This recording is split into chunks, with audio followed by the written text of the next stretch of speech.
₹1 പോലും വിലയില്ലാത്ത ഒരു കോടാലി പടം എടുത്തു വെച്ചിട്ട് അത് നല്ല പടമാണ്, നിങ്ങൾ തിയേറ്ററിൽ വന്ന് കാണണമെന്ന് പരസ്യവാചകവും നൽകി തിയേറ്ററിലേക്ക് ക്ഷണിച്ചിട്ട് അവിടെ ഉറങ്ങാൻ പോലും സമയമില്ല. പൊട്ടലും ചീറ്റലും കാരണം ചാടി എഴുന്നേൽക്കേണ്ട ഒരു അവസ്ഥയാണ്. ഈ ഒരു അവസ്ഥ ഉണ്ടാക്കിയിട്ട് സിനിമ പൊളിഞ്ഞു കഴിഞ്ഞാൽ അത് റിവ്യൂവേഴ്സിന്റെ തലയിൽ വെച്ച് കെട്ടുന്നത് ശരിയാണോ? മലയാള സിനിമയും റിവ്യൂവേഴ്സും തമ്മിലുള്ള പ്രശ്നം, ₹150 മുടക്കി ഒരു സിനിമ ടിക്കറ്റ് എടുത്ത് സിനിമ കാണുന്ന ഒരു പ്രേക്ഷകൻ, അവർക്ക് അഭിപ്രായം പറയുവാനുള്ള സ്വാതന്ത്ര്യമില്ലേ? അതിനുള്ള സ്വാതന്ത്ര്യമില്ലെന്നാണ് ഈ പുതിയ ചില സംവിധായകരും അഭിനയിക്കാൻ ഒട്ടും അറിയാത്ത ചില ആക്ടേഴ്സും പറയുന്നത്. സിനിമ കാണുന്ന എല്ലാവർക്കും അശ്വന്ത് കോക്കിനെ നന്നായിട്ട് അറിയാം. അയാളുടെ ഒരു വീഡിയോയ്ക്ക് തന്നെ 5-6 ലക്ഷം രൂപ കിട്ടുന്ന ഒരു അവസ്ഥയാണ്. അപ്പോൾ 1 ലക്ഷം രൂപ വാങ്ങിച്ച് തന്റെ ക്രെഡിബിലിറ്റിയെ ചോദ്യം ചെയ്യുന്നു എന്ന് പറഞ്ഞാൽ ആർക്കെങ്കിലും വിശ്വസിക്കാനാകുമോ? പിന്നെ അമ്മ സംഘടനയിലെ കാര്യം അറിയല്ലോ. അൻസുബാസൻ, ടിനിറ്റോ, ജഗദീഷ്, ദേവൻ ഉൾപ്പെടെ ധാരാളം പേർ മത്സരിക്കാൻ ഉണ്ടായിട്ടും ശ്വേതാ മേനോന് അമ്മ പ്രസിഡന്റ് സ്ഥാനം നൽകി.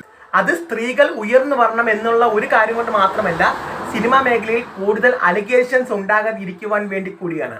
പക്ഷെ ഇപ്പോൾ സിനിമാ സംഘടന, അമ്മ എന്ന സംഘടന തകർച്ചയുടെ വക്കിലാണ്. പാർവതി ടി പറഞ്ഞതും ഇത് തന്നെയാണ്. ഇപ്പോൾ ശ്വേതാ മേനോന് പകരം ബാലചന്ദ്ര മേനോനോ അതുമല്ലെങ്കിൽ ജഗദീഷോ ഒക്കെ വന്നിരുന്നെങ്കിൽ ഈ ഒരു പ്രോബ്ലം ഉണ്ടാകില്ലായിരുന്നു. ശ്വേതാ മേനോനേക്കാളും നല്ലത് മുൻപിരുന്ന ഇടവേള ബാബുവാണെന്ന് വരെ പറയുന്നവരുണ്ട്. ഒന്ന് ആലോചിച്ച് നോക്കൂ, ഇതൊക്കെയാണോ ശരിക്കും പ്രശ്നം? അപ്പോൾ ഈ റിവ്യൂ പറയുന്നവരും സിനിമയും തമ്മിൽ എന്താണ് ബന്ധം? അത് നമുക്ക് വേഗം ഒന്ന് നോക്കാം. ഈ റിവ്യൂ പറയുന്നത് അനുസരിച്ച് സിനിമ കാണുന്ന ധാരാളം ആൾക്കാരുണ്ട് എന്ന് കരുതി ഒരു മോശം സിനിമയ്ക്ക് നല്ല റിവ്യൂ പറയണമെന്ന് പറയുന്നത് ഒരിക്കലും നല്ല കാര്യമല്ല. മോശം സിനിമയ്ക്ക് മോശം റിവ്യൂ തന്നെയാണ് പറയേണ്ടത്. ഈ അംഗമട്ടഹാസം ഞാൻ കണ്ടതാണ്, എനിക്കൊരു നല്ല പടമായിട്ടൊന്നും തോന്നിയിട്ടില്ല. കാരണം ഞാൻ തിയേറ്ററിൽ പോയി കണ്ടത് ആ സിനിമ കാണാൻ വേണ്ടി പോയതൊന്നുമല്ല. മാധവ് സുരേഷിൻ്റെ പടം എന്ന് കേൾക്കുമ്പോൾ തന്നെ ഞാൻ പോയി കാണത്തില്ല. അപ്പോൾ ഞാൻ മറ്റൊരു പടം കാണാൻ വേണ്ടി പോയതാണ്. ആ തിയേറ്ററിൽ ആ പടം ഇല്ലായിരുന്നു. പിന്നെ വന്നതല്ലേ എന്ന് വിചാരിച്ച് ഒന്ന് കയറി കണ്ടു. സുരേഷ് ഗോപി സാറിൻ്റെ മോനാണല്ലോ എന്നുള്ള രീതിക്ക് ഒന്ന് കയറി കണ്ടതാണ്. പക്ഷേ അത്ര പോരാ. ഉണ്ണി വ്ളോഗ്സ് റിവ്യൂ പറഞ്ഞിട്ടുണ്ട്, ഷർഷാം പറഞ്ഞിട്ടുണ്ട്, അശ്വന്തും പറഞ്ഞിട്ടുണ്ട്.